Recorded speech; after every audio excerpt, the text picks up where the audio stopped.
Des côtes de la Méditerranée, entre la Corse et l'Italie, les marins parlent toujours d'une zone étrange, le Cap Solaris. Selon les récits, des lumières apparaissent parfois sous la nuit dans l'eau, comme si une ville engloutie s'éveillait. Les pêcheurs disent qu'ils entendent des bruits métalliques dans leurs filets, comme si quelque chose d'ancien et de rouillé s'y accrochait. Mais la légende la plus persistante est qu'une épave fantôme, un navire qui aurait coulé au XXIe siècle et qui, selon les dires, réapparaîtrait dans les profondeurs à certains moments de l'année.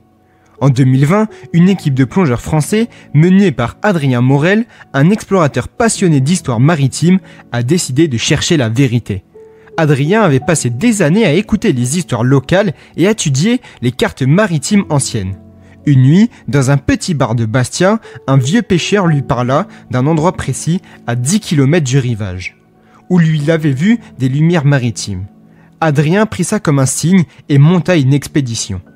L'équipe comptait 4 plongeurs chevronnés. Adrien, bien sûr, accompagné de Clara, spécialiste en spéologie sous-marine, Lucas, un caméraman qui filmait pour un documentaire, et Samir, un ancien militaire habitué aux plongées de nuit. Ensemble, ils prirent un petit navire affrété pour l'occasion et mirent le cap vers une zone mystérieuse. La première descente eut lieu un matin calme. La mer était d'un bleu profond, presque trop parfait. À 20 mètres sur la surface, les rayons du soleil perçaient encore. Mais plus ils descendaient, plus l'eau devenait lourde, opaque, comme si elle pouvait les retenir. À 60 mètres, Clara remarqua une paroi rocheuse qui n'apparaissait sur aucune carte. Et l'éclairant, ils virent qu'il s'agissait d'une faille immense, semblable à une cicatrice dans le sol marin. Adrien, excité, décida qu'il devrait sur cette faille. Elle semblait descendre droit vers l'obscurité. À 90 mètres, leurs lampes révélèrent une soudaine forme massive. Une proue, un navire, mais pas comme les épaves ordinaires. Celui-ci était parfaitement droit, comme posé volontairement au fond. Le bois semblait presque intact, malgré plus d'1 siècle sous l'eau. Adrien sentit un frisson parcouru son corps. C'était l'épave fantôme dont parlaient les légendes. Lucas filmait sans un mot, sa caméra capturant les moindres détails. Le silence autour d'eux n'était brisé que par la pluie des bulles. Alors qu'ils avançaient, ils découvrirent des détails troublants.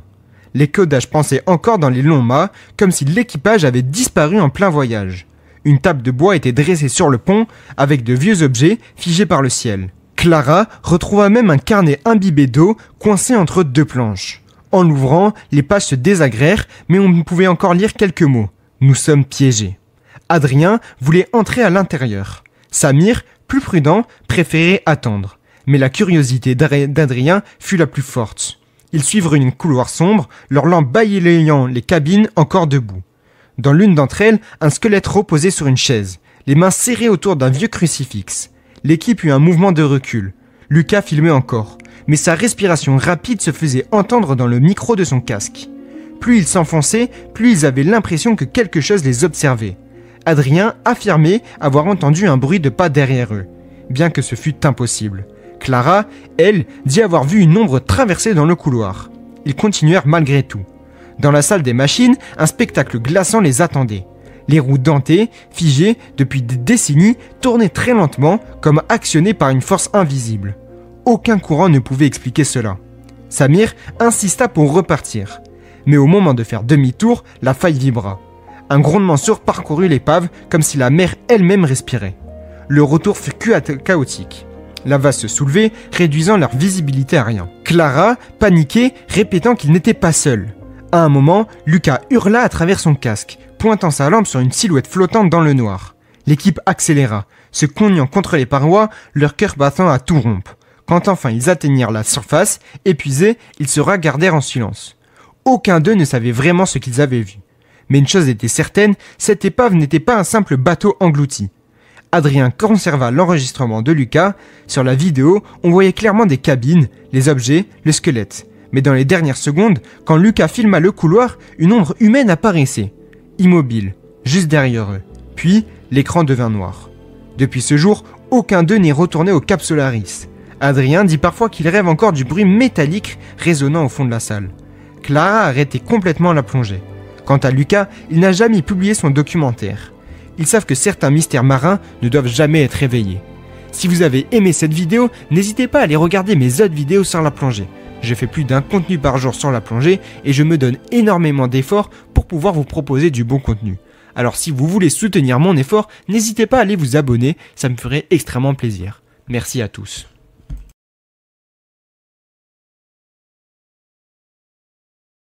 Au large des côtes grecques, entre des îles peu fréquentées, une rumeur que les pêcheurs racontent depuis des générations. Ils parlent d'un endroit où les filets disparaissent, où l'écho des sonars se brouille, où parfois, dans les nuits calmes, on entend comme une cloche résonner sous la mer. Ils l'appellent la fosse du Liris. Officiellement, ce n'est pas un canyon sous-marin, parmi tant d'autres. Mais pour ceux qui en approchent, il y a une atmosphère étrange, comme si la mer cachait quelque chose qu'elle refusait de révéler. En 2021, une expédition privée fut organisée par un groupe de plongeurs passionnés de grottes sous-marines. Parmi eux se trouvait Elena Valkissi, une grecque de 34 ans, instructrice de plongée et exploratrice. Depuis des années, elle collectionnait les rumeurs sur la cité engloutie de la Méditerranée, espérant un jour en trouver une preuve. Elle croyait que le Liris, ce nom répété dans les villages de pêcheurs, pouvait cacher quelque chose de réel. Accompagnée de 3 amis, elle mit pied sur une mission secrète, loin des médias, loin des autorités. L'expédition se déroula au début du mois de septembre. La mer était encore chaude, mais les vents commençaient à tourner. Ils affrétèrent un petit bateau chargé de matériel lourd, recycleurs, caméras haute définition, lampes puissantes et des scooters sous-marins capables de les propulser au-delà de 150 mètres. Tout était préparé pour une plongée risquée. Le capitaine du bateau, un vieux marin nommé Costas, les avertit une dernière fois. « Vous ne comprenez pas ce que vous allez réveiller. J'ai perdu un frère ici. Ne descendez pas trop bas. » Mais Elena sourit, convaincue que derrière chaque légende se cache un fragment de vérité. La descente commença un matin clair. L'eau, d'un bleu éclatant en surface, devient sombre à partir de 40 mètres. Les parois du canyon apparaissaient, abruptes, recouvertes de coraux blancs et d'algues phosphorescentes. À 80 mètres, le monde extérieur semblait déjà très loin. L'éclipse progressait lentement, éclairant la roche, puis, à environ 120 mètres, une ouverture se révéla, une sorte d'arche massive taillée dans la pierre. Personne ne pouvait croire que c'était naturel. Les blocs semblaient polis, alignés, comme s'ils avaient été travaillés par une main humaine. Le cœur d'Elena battait fort. Elle pensait qu'elle était sur le point de découvrir une cité engloutie. Ils s'engouffrèrent dans l'arche. Derrière, un immense couloir s'ouvrait, couvert de dépôts calcaires.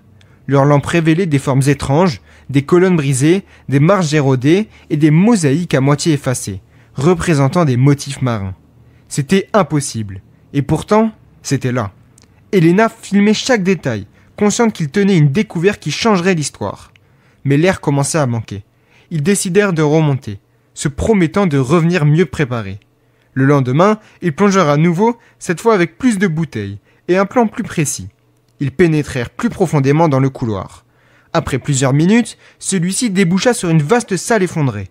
Au centre se dressait une statue massive à moitié renversée, représentant une femme tenant une conque. Autour, des fragments de murs portaient des inscriptions indéchiffrables. Elena, fascinée, s'approcha. Mais au moment où elle effleura la pierre, une vibration parcourut toute la salle. La poussière et le sable se mirent à flotter. Ses compagnons paniquèrent, lui faisant signe de reculer. Mais il était trop tard. Une fissure s'ouvrit derrière la statue et un courant puissant aspira Elena dans l'obscurité. Les minutes qui suivirent furent un cauchemar. Aspirée à travers d'un tuyau étroit, Elena fut projetée dans une cavité inconnue.